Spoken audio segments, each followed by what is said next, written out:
This short clip is from my live trading room. You can engage directly with my fabulous team and me at LaDucTrading.com for all our research and trades. Or for just my daily live streams, you can access via YouTube memberships.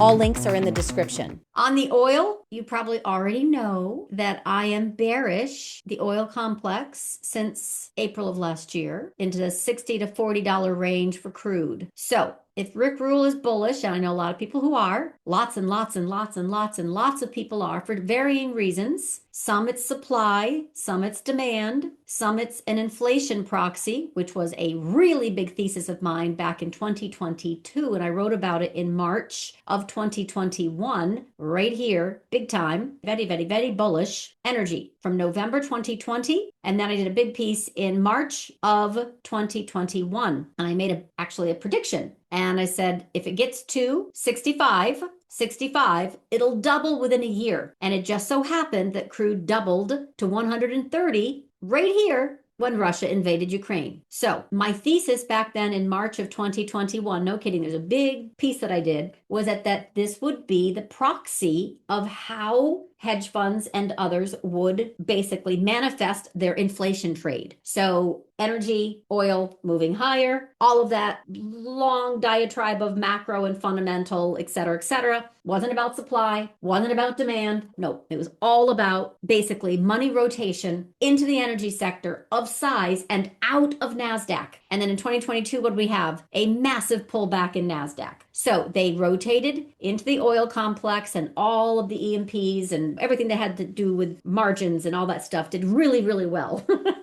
So I'm not there anymore. I'm the exact opposite. In April of last year, literally right here, March, April, literally, I said, I can see crude going down into the $40 to $60 range. It'll be the new range. We're not going to have $60 to $80 range anymore, or 65 to 85 or whatever it is. Once we get below this black line, we're going to stay there. Now, that doesn't mean for excursions like we had with Iran, Israel. And those are a short the event. So I understand lots of folks are very bullish next year on 2026 for higher oil. Prove it.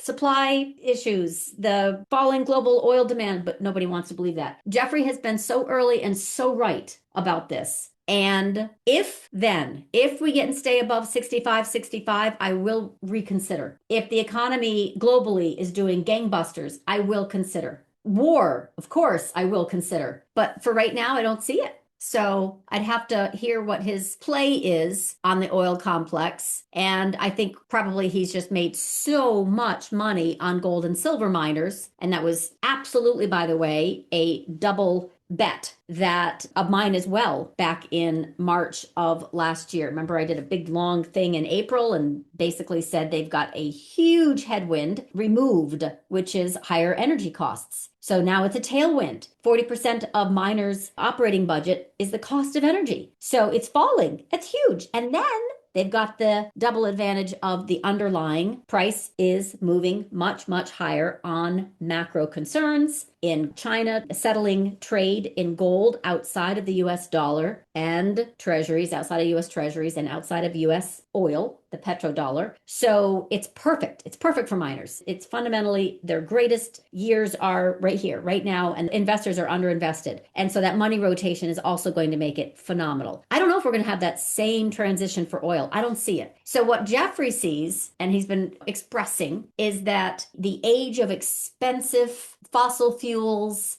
controlled by sea routes is over. And his rationale for why energy prices will be falling, not rising, is more about fixed costs, variable costs. Fixed costs are gas turbines, variable costs are fuel. So a wind turbine has a fixed cost, has no fuel cost, pay for the wind. So it has little variable costs. But bigger picture, fossil fuels, he firmly believes, cannot compete when the fixed cost goes lower and lower on the renewable front. So he's not just talking wind, he's talking solar, all types of battery storage issues that are getting better and better and better. So it's sidelining the need for the investment in fossil fuels. So that's it. Big picture, it isn't just about renewables and solar in Spain that require lots of subsidies, but big picture, fixed costs are falling on renewables across the board, and fossil fuels are too expensive in transportation. That's why China has mandated this push to EV. It's been a huge stimulus boon for consumers because transportation using fossil fuels, and he's written about this a lot, is 5 times more expensive per mile. So families save money. That is part of the falling global demand for oil. And I know those arguments are hard to embrace, but he's been right.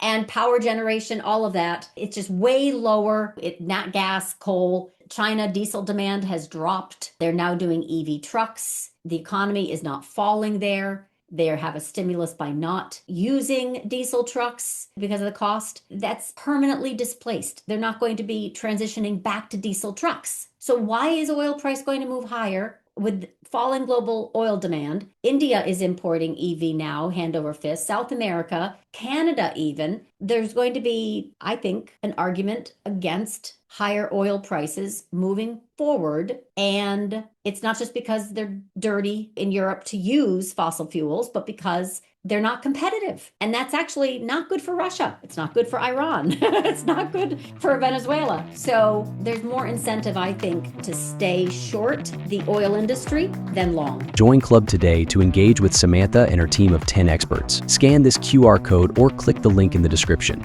Subscribe to LaDuc Trading YouTube channel for more live trading room recap videos and other content.